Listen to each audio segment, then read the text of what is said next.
네, 이어서 이번에는 국민의힘으로 가보겠습니다. 이준석 대표 직접 만나보겠습니다. 그에 앞서 최근 국민의힘 당내외 상황 정리한 영상물 먼저 보고 오겠습니다.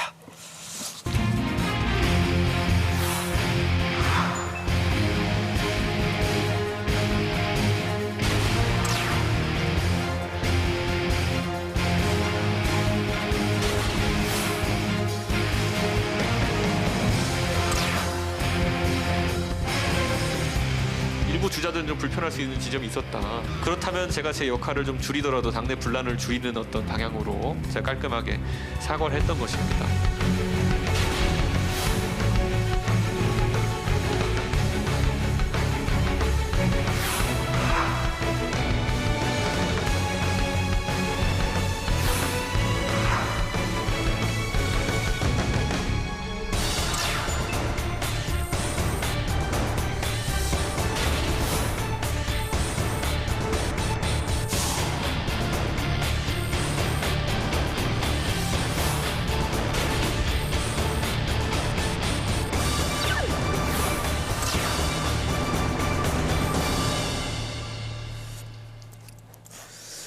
네, 말씀드린 대로 이준석 국민의힘 대표 나와 주셨습니다. 어서 오십시오. 네, 안녕하십니까. 반갑습니다. 지난 6월에 전당대회 TV 토론을 저희 KBS가 주최했는데 그때 이후에 생방송으로는 제가 다시 뵙게 됐습니다. 네. 늦었지만 대표 당선 많이 늦었네요. 다시 한번 감사합니다. 축하드리고요. 앞서 우리 그 이재명, 이재명 후보 캠프 측 각 본부장 어제 대선 충남 지역 경선 결과 얘기를 중심으로 얘기를 나눠봤습니다만 어제 결과 어떻게 보고? 뭐 예상으로는 조금 박빙이지 않을까 그랬는데 네. 조금 격차가 크게 나가지고 저희도 놀랐습니다. 그래요. 그런데 원래 이 순회 경선이라는 것이 또 그런 급격한 변화가 있는 그런 것이기 때문에 지역별로 그래가지고 뭐 저희는 속단하지 않겠습니다. 예. 속단하지 않겠다. 앞으로 좀 경선 일정 추가적으로 보고 판단하겠다. 그리고 민주당 같은 경우에 뭐 과반 득표 못했을 시에 다음 절차가 있기 때문에 그렇죠. 예, 그렇기 때문에 전혀 속단할 이유도 없고 저희는 두 분 다 훌륭한 후보라고 생각합니다. 결선 갈 거다 못 갈 거다 지금 예단하는 거는 의미가 없는 거. 저희가 분석은 하지만 방송 나와서 얘기하기는 좀 어렵지 않겠습니까? 그래요. 국민의힘 입장에서 보기에는 뭐 이런 질문 많이 받아보셨죠. 좀 껄끄러운 후보 이낙연, 이재명 후보가 말하게 얘기한다면. 뭐 두 분의 특성이 좀 이제 명확하다 보니까 그 저희 입장에서도 저희 선거인단도 전략적 투표를 하지 않을까. 왜냐면은 어차피 한 분의 후보가 결정되고 그 뒤로 한 20여일쯤 있다가 저희 후보가 결정될 가능성이 높기 때문에. 그러네요. 예, 그래서 아마 영향은 서로 미치지 않을까. 상호. 예, 그리고 저희 후보군도 이제 지금은 12분 가까운 훌륭한 분들이 있기 때문에 그 상대 후보에 맞춰가지고 최적화된 분도 조금은 다를 수 있다. 그런 생각을 합니다. 이건 어떻습니까? 만약에 민주당 대선 후보 경선이 조기에 뭐 그 매듭 지어지는 결선까지 안 가고 이런 부분들은 흥행 측면에서라서 보면 국민의힘 차원의 측면에게는 좀 유리한 쪽으로 해석 가능한 부분 아닌가요? 뭐 그래도 어차피 제 생각에 선거라는 거는 자기와의 싸움이 더 크다 이런 생각이고 우리 후보들끼리의 경쟁 속에서 오히려 좀 비전을 잘 보여줘가지고 아하. 저는 우리 쪽 경선이 흥행하는 것이 더 중요하지 않을까. 민주당 경선과 상관없이. 예, 그렇게 좀 생각합니다. 알겠습니다. 자, 현안들로 들어가 볼게요. 현재 전국 주요 현안으로 지금 올라와 있는 게 윤석열 전 검찰총장의 고발 사주 의혹 사건.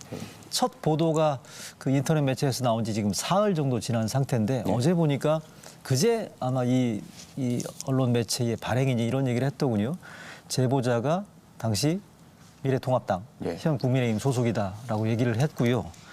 당 차원에서 이 문제에 대해서 지금 하여간 야권 1위 주자 이슈이기 때문에 여러 사람들이 주목하고 있습니다만 대표께서 이 사안 어떻게 지금 보고 계십니까? 저는 그래서 무미건조하게 이게 만약에 문건이 진짜 검찰이라는 공기관에 생성된 것이고 중간에 어떤 전달체를 거쳐가지고 당의 공식 기관에 이첩된 것이 맞다면은 아하.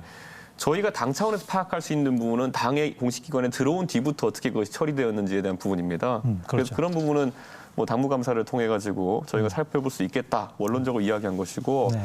제가 또 김호수 검찰총장에게 주문한 것은 결국에는 이것은 생산자 측으로 지목된 검찰에서 내부 감찰을 통해 가지고 빨리 결론을 내야 되는 거 아니냐 이렇게 말했습니다. 아무래도 저희가 그 당시에 그 선거기였고 저희 당의 공식 기구인 법률지원단 같은 경우 단장이 교체되는 시기였거든요. 그때가요? 예, 그래서 저희가 이쪽에서 뭐 어떤 업무가 처리되기는 상당히 어려운 상황이었기 때문에 실제로 우리가 저희 당 명의로 고발된 것도 없고요. 그렇기 때문에 저희는 뭐 당 내에서 할 수 있는 검증을 하겠지만은 이쪽에서 많이 나올 것은 없다 이런 뭐 기류가 좀 있습니다. 그렇습니까? 예, 예. 관훈 토론에서 우리 대표께서 말씀하신 게 방금도 언급했습니다만 당무감사를 통해서 밝히겠다라고 얘기했습니다만 현재 지금 당무감사위원회가 꾸려지지 않은 상태로 저 알고 있거든요. 당무감사위원회는 사실상 저희가 위원장만 지명하면 바로 활동을 개시할 수 있는데요. 대표께서? 예, 예. 네, 저희가 그렇군요. 지명하고 의결하면 바로 이제 할 수 있는데 문제는 아까 말했던 것처럼 오히려 당무감사의 범위가 굉장히 좁다는 것입니다. 아하. 우리 법률지원단에 이제 넘긴 것으로 지목되어 있는데 실제로 법률지원단에서 당사에서 어떤 행동을 한 것이 없습니다. 고발을 한다든지. 네, 네. 그렇기 때문에 실제로 이 안에서 둘 중 하나 아니겠습니까? 이첩 받은 적이 없다 아니면은 이첩 받았으나 아무것도 안 했다. 그러니까 저는 결국 당 차원에서는 책임질 일이 그렇게 많지 않은 상황에서 이걸 그런데 저희가 이거를 다 해놓고 검증 다 했다고 할 수는 없는 거 아니겠습니까? 네네. 그래서 아까 말했던 것처럼 검찰총장이 빨리 그 감찰을 통해 가지고 예전에 추미애 장관 시절에 보니까 뭐 감찰하는 거 하루 이틀이면 후딱 하더라고요. 네네. 그러니까 그런 부분을 빨리 좀 진행해 주는 것이 옳지 않나 생각합니다. 방금 말씀하셨는데 법률지원단 예. 정정식 단장 쪽에서 조치를 취한 게 없다라고 말씀해 주셨는데 혹시 당 차원에서 들어왔는지 여부에 대해서 뭐 들리는 얘기는 없나요? 제가 그것도 지시를 하고 지금 결과를 기다리고 있는 상황이거든요. 아하. 왜냐하면 뭐 기본적으로는 뭐 공식적인 회의 자체가 열린 적 없기 때문에 공식적으로 접수된 바는 없고 회의에서 거론된 적도 없다까지는 네, 제가 네, 네. 이제 확인했지만은 네. 그러면 개별 위원들에게라도 어떻게 그게 뭐 연락이 오거나 아니면 또 이렇게 접수가 된 것이 있느냐를 알아보라고 하면은 법률위원회가 상당히 큰 조직입니다. 그렇기 때문에 그 안에 율사들도 많이 있고 하기 때문에 네. 개별적인 확인하는 데 시간이 좀 걸리는 것 같습니다. 아, 그렇군요. 네. 그다음에 당무감사를 통해서 내용 파악을 해 보겠다고 말씀해 주셨는데 네. 일차적으로 지금 딱 드는 생각은 문건을 넘겨받은 걸로 보도된 김웅 의원이 아마 딱 떠오르고요. 추가적으로 윤 전 총장에 대해서는 필요에 따라서는 조사할 수도 있겠네요, 그러면. 저희는 그런데 이 당무감사라고 하는 거는 당무에 대해서 해야 되는 것이거든요. 네. 그런데 당에 이첩된 뒤부터가 당무이지 당무죠. 예를 들어 우리 당원에 대해 가지고 하는 것은 또 당무감사가 아닐 수 있거든요. 당원이 아하. 예를 들어 밖에 가가지고 어떤 행동을 했는데 당무가 아닌 것에 대해서 저희가 다 취조할 수는 없는 것이고 그런 것이야말로 어떤 외부에 어쨌든 수사가 필요한 사람은 수사기관이고 이런 것인데 네네. 저는 당장 우리 당의 후보인 윤 후보도 이 건에 대해서는 본인의 연루서를 강하게 부인하고 있습니다. 그렇죠. 그리고 실제로 그 윤 후보의 개입을 특정할 만한 어떤 증거는 나오지 않았습니다. 네. 그렇기 때문에 저는 또 이 부분에 있어가지고는 해당 내용을 보도한 언론에서 추가적인 자료를 가지고 있다고 한다면 보도를 통해서든지 네. 아니면 어떤 방식으로든지 그런 어떤 연관성을 만들어내지 못하는 한 우리 윤 후보 입장에서 여기에 대해서 어떤 대응을 할 상황은 아니다 이렇게 봅니다. 아, 그렇군요. 예. 그 정도 하시죠. 그다음에 네. 이제 역선택 방지 조항 이슈가 지금 지난주 국민의힘 주변 안팎에서 끊임없이 꾸준하게 논란이 됐습니다만 오늘 오후 3시라고 들었습니다. 네. 정홍원 선관위원장 주재로 경선 예비 후보들 간담회를 하고요. 아마 서약식도 한다라고 얘기합니다만 잘 될 것 같습니까? 지금 홍준표, 유승민 후보 등등이 지금 아마 안 가겠다라고 얘기하고 있는 것 같습니다만 어떻게 판단하고 계십니까? 저는 우선 뭐 정홍원 총리께서는 예전에 2012년에 저희가 새누리당 비상대책위원회 시절에도 공천관리위원장 할 때도 네. 그 당시에 당의 이제 대표격이었던 비대위원장 박근혜 비대위원장의 그 어떤 의지와도 맞서면서도 공천에서 공정성을 지키셨던 분입니다. 네. 네, 그렇기 때문에 저는 정홍원 총리에게 제가 전권을 맡겨드리겠다고 했을 때 그분이 이런 문제를 잘 중재할 수 있는 분이다라는 확신이 있었기 때문이고요. 저는 그래서 지금도 보면은 뭐 언뜻 보면은 홍준표, 유승민 후보와 좀 나머지 후보들과 그리고 최재형 후보 그리고 윤석열 후보 간의 대립처럼 비춰지고 있겠지만은 저는 또 실제로 보면 그렇지도 않습니다. 지금 그 윤석열 후보 측이나 최재형 후보 측 같은 경우에는 입장을 내기를 선관위가 정한 대로 따르겠다 뭐 이런 입장인 것이거든요. 그렇기 때문에 저는 선관위가 결국 키를 쥐고 있고 네. 네, 저는 뭐 표결이든지 아니면 전원 합의든지 어떤 방식으로든 결론 낼 것이다 기대합니다. 오늘 아마 표결을 한다라고 얘기하는 것 같은데요. 근데 지난번에도 이제 사실 보도에 일부 흘러났지만 금요일 날. 표결을 사실상 진행했는데 네네. 동수로 나와가지고 사실 부결이냐 아니냐를 갖고 이제 논쟁이 좀 있었던 것 같습니다. 네네. 그래서 뭐 저는 그런 부분도 또 표결에서 똑같이 그런 상황 나오고 하면은 이건 지지부진해지는 거 아니겠습니까? 저는 정 총리께서 좀 운영의 묘를 좀 내주셨으면 합니다. 요건 한번 보이면서 제가 네. 설명을 드려야 될 것 같아요. 그 지금 역선택 방지 조항에 대해서 각 후보 간의 입장을 저희가 예. 준비한 화면이 있는데 이게 어젯밤에 약간의 변수가 생겼어요. 역선택 방지 조항 도입에 대해서 윤석열, 최재형, 황교안 찬성, 유승민, 홍준표 등 8명이 지금 반대하고 있고 원희룡 후보는 무조건 따르겠다라는 건데 어젯밤에 최재형 전 감사원장이 요거 입장을 철회한다라고 예. SNS에 올렸더라고요. 예, 그러니까 예. 그러면 지금 남아있는 게 역선택 방지 조항에 대해서 윤석열, 황교안 정도만 넣어야 된다라고 지금. 그 윤 후보도 공식적인 입장은 넣어야 무조건 된다라는 건 선관위의 명시적으로. 결정에 따르겠다. 네. 이지만 다만 지난번에 대리인들이 와가지고 의견을 낼 때 이제 대리인 격인 장제원 의원이 실제로 역선택에 대해서 좀 우려가 있는 입장을 냈기 때문에 네네. 그렇게 분류되는 것이고 저는 선관위가 판단을 내리면 후보들이 다 따를 것이다. 이런 기대를 가지고 있습니다. 그렇습니까? 예. 대표께서 이 문제에 대해서는 뭐 학생이 입시제도 너무 탓하면 안 된다라는 얘기도 했었고. 이건 제가 10년 동안 제 철학입니다. 제가 이제 선거라는 건 어떤 당내 선거든지 네. 항상 룰을 가지고 다툼이 있게 마련인데요. 가장 최근에 저희 전당대회에서도 역선택 방지룰 도입이나 이런 걸로 굉장히 말이 많았습니다. 네네. 저는 애초에 대리인도 두지도 않았고 대리인을 보내지도 않았고요. 저는 모든 선거에 대해서 룰은 알아서 선관위에서 정한 대로 따르겠다. 실제로 그래서 전당대회에서는 그게 저한테 불리하다는 세간의 인식이 있었음에도 불구하고 그때는 역선택 방지룰이 또 있었습니다. 예, 그 전에 또 대선 경선에서는 한 번도 없었고요. 지난 4.7 재보선 때 없었습니다 그때. 없었습니까? 예, 예. 그래서 나경원 후보가 안 됐다라는 얘기도 있거든요. 저는 오세훈 후보가 된 것은 오세훈 후보의 경쟁력이 아주 좋기 때문이고 나 대표님도 경쟁력이 좋지만은 선의의 경쟁 속에서 조금 더 높은 분이 된 것이지 뭐 룰 때문에 메달 색깔이 바뀌었다? 이건 아마 나 대표님도 그렇게 주장하지는 않으실 겁니다. 그분도. 예. 개인적으로 역선택 방지 조항에 대한 어떤 입장 같은 게 있습니까? 저는 뭐 제가 말했던 것처럼 어차피 공부 열심히 한 학생이 네. 그거는 저한테 들리기로는 지금 보면 당락에 영향을 미치지 않는다라는 얘기가 예. 역선택 방지 조항을 넣을 필요가 없다라는 식으로 들리거든요. 맞나요? 그건 너무 유도신문 같은데요. 그런가요? 그 정도면 예. 그 정도로 가름하겠습니다.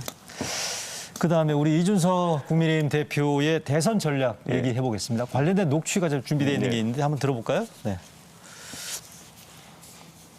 네.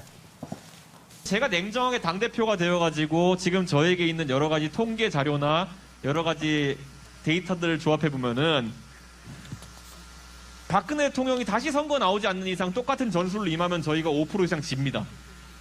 저희가 옛날만큼 부산이 저희를 찍어주지 않고요. 옛날만큼 대구가 저희를 찍어주지 않습니다. 저게 꽤 논란이 됐어요. 네. 뭐 언론 보도도 많이 됐습니다만 저게 한 달 전 얘기인데 예. 지금 생각은 어떻습니까? 원래 선거는요, 네. 그 구도, 인물, 바람 이렇게 보통 이야기합니다. 구도, 인물, 바람, 그렇죠. 그런데 구도라는 걸 제가 분석했을 때는 과거 2012년이 저희가 대통령 선거 마지막으로 됐던 선거인데 박근혜 그때 구도보다 못합니다. 현재. 예, 그게 제가 지금 그때 박근혜 대통령이 51.6 대 48로 신승했거든요. 한 3% 차이로. 근데 제가 아까 부산과 대구를 언급했지만은 예. 그 당시 박근혜 대통령이 TK 지역에서 목표치가 8080이었습니다. 80% 투표율로 80% 지지율을 받는다.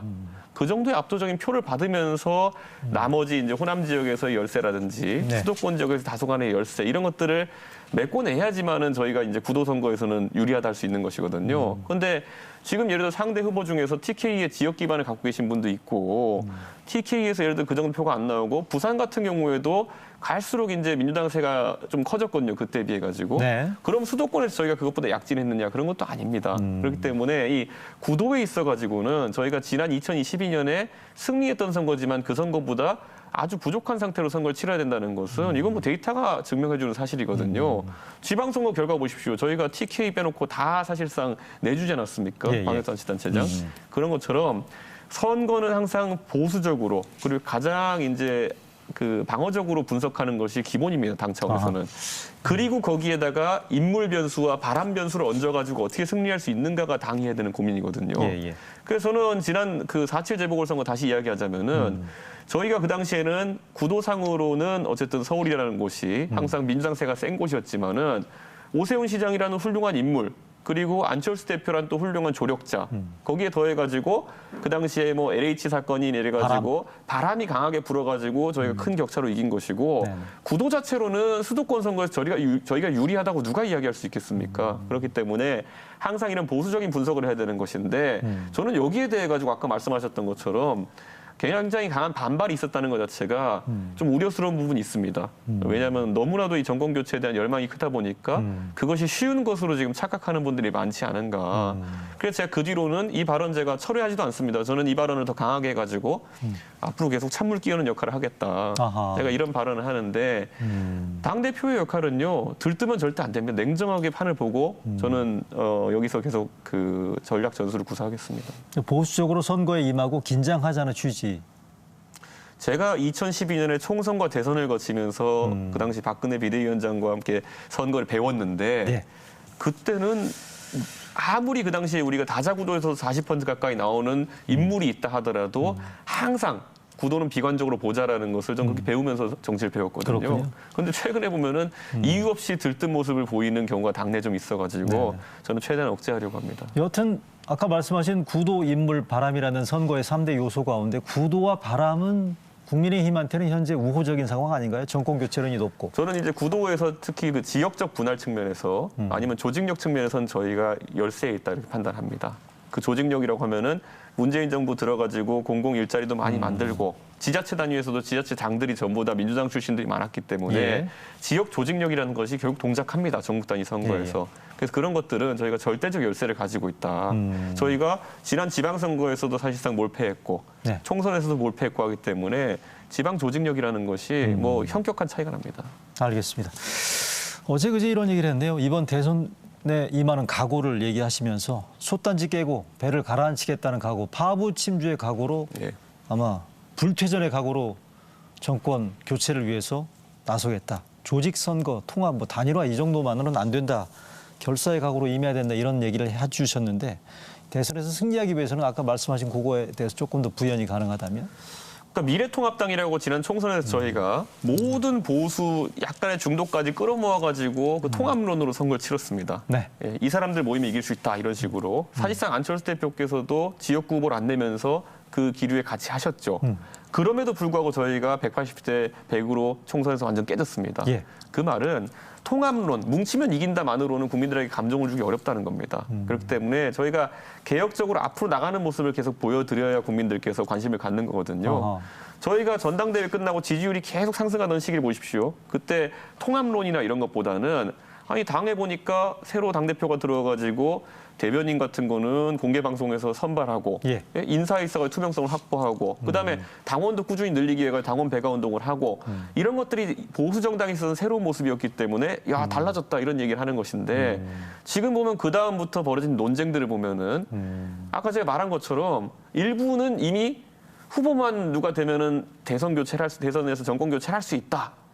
뭐 이런 자세가 나오면은 이게 일부에게는 개혁보다는 그냥 또다시 통합론으로 이제 가는 거 아니냐. 아하. 이런 우려를 줄 수 있기 때문에 네. 전 특히 저희가 그 지전에 60대 이상의 전통적 지지층에 더해가지고 2030 세대가 주력 지지층으로 들어왔습니다. 그런 사람 2030 세대는 아직까지 다져지지 않은 지지층이고 네. 저희가 그 개혁 성향이 좀 무뎌지는 순간 언제든지 이탈할 수 있습니다. 네. 예, 그런 우려가 좀 있습니다. 말씀하신 것처럼 지난 대선 그 전대 이후에 대변인 선발 등등을 통해서 자강론이 효력을 발휘했죠.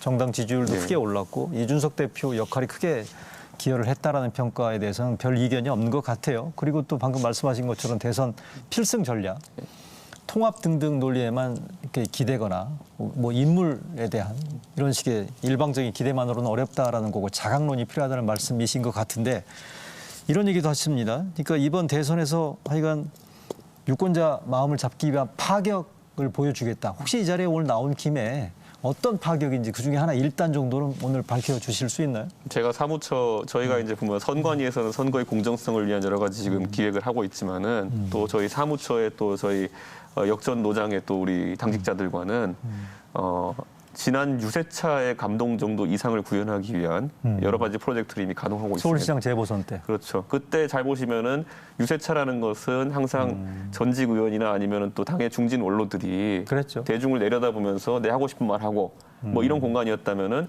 그럼 완전 재설계한 거 아닙니까? 결국에는 젊은 세대 누구나 올라와서 내가 무슨 말이든지 할 수 있는 공간으로 만들겠다라는 그런 역발상이 있었던 것처럼 그런 거 대여섯 개 이상 대선을 놓고 지금 준비하고 있습니다, 저희가. 그 얘기는 그러니까 국민의힘 대선 후보가 확정된 다음에 선거운동 캠페인 과정에서의 기발한 발상을 구현하겠다는 뜻으로 들리네요. 그래서 사실 저희 경선준비위원회라는 조직이 경선 과정 자체도 굉장히 파격적이고 그런 어떤 새로운 모습을 보여주기 위해서 여러 기획을 했었는데 그게 이번에 공정성 시비에 걸려가지고 다 속된 말로 난장판이 된 거 아니겠습니까? 네네네. 그러다 보니까 사실 사무처가 그런 부분도 준비를 많이 했지만은 그러면 경선 단계를 지나가지고 본선 단계에서 저희가 그런 보따리들을 풀어놔야겠다라는 생각을 많이 하고 준비하고 있습니다. 그러니까 지난 서울시장 재보선 때 유세차의 대학생들, 젊은 층들을 마이크를 잡게 한 그런 파격 이상의 파격을 본선에서 지금 구상하고 있다는 거고 예. 구체적으로 뭔지는 오늘 얘기하기 좀 그렇다는 말씀이시죠. 그건 아마 한 1월쯤 돼야지 아마 아실 수 있지 1월쯤, 않을까. 본선 저희가 이후에. 비밀 프로젝트로 하고 있습니다. 지자체에서. 네. 좀 구체적으로 인물 얘기 좀 해보겠습니다. 뭐 엊그제도 나왔습니다만 오세훈 서울시장 차출론이 끊이지 않고 계속 나오고 있습니다. 그날 예. 하기가 선을 그었어요. 이미 경선 버스가 출발했기 때문에 어렵다라고 얘기했습니다만 이게 우리 정치라는 게 또 그렇죠. 근데 그게 이제 그 전형적으로 네. 저희 당의 후보들과 저를 이간하는 이야기에 저는 괴로 그런 나오는 의도로 질문 드린 건 것이거든요. 아닙니다. 아니, 그러니까 진행자께서 그런 얘기가 처음 나왔던 것이 네. 제가 이제 유승민 의원과의 과거 인연이 있다 보니까 유승민 의원을 지원하려고 한다. 네. 그래서 다른 주자를 뭐 다른 주자와 약간 긴장 관계가 있다. 네. 최근엔 또 홍준표 후보가 저랑 메시지의 궤가 비슷하다 보니까 홍준표 후보를 제가 지원하려고 한다. 그래서 다른 주자를 불편하게 한다. 거기다 오세훈 시장까지 이제 등장시키는 네. 거죠. 오세훈 시장을 나중에 밀기 위해서 지금의 다른 후보와 뭐 긴장 관계 형성한다. 뭐 일부 칼럼들도 꽤 나왔습니다. 그러니까 이걸 조합하면 그런데 거꾸로 또 어떤 것도 있냐면요.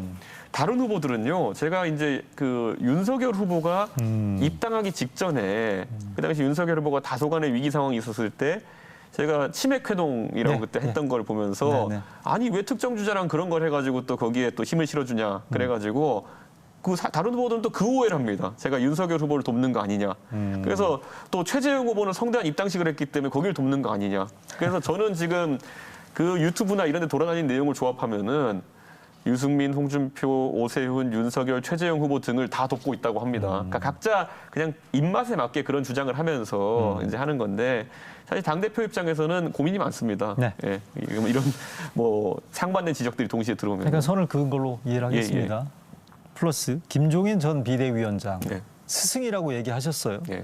근데 이게 이분이 입버릇처럼 얘기하시는 게 다시는 그 당에 안 돌아가겠다라고 얘기하고 계시는데 이 대표께서 도움을 요청하면 결국엔 들어올 거라고 보십니까? 선거 때? 저는 제가 모실 수 있는 분이 아니라요. 우리 당의 대선 주자가 확정되면은 국가 경영에 대한 본인의 철학을 김종인 위원장과 상의해가지고 본인이 조력을 받을 수 있는 분을 명시적으로 부탁드리고 아하. 또 김종인 위원장의 철학을 뭘 반영하겠다는 것을 말씀드리고 그렇게 하면은 아마 합리적인 선택을 하실 것이다. 이런 기대가 있고요. 네.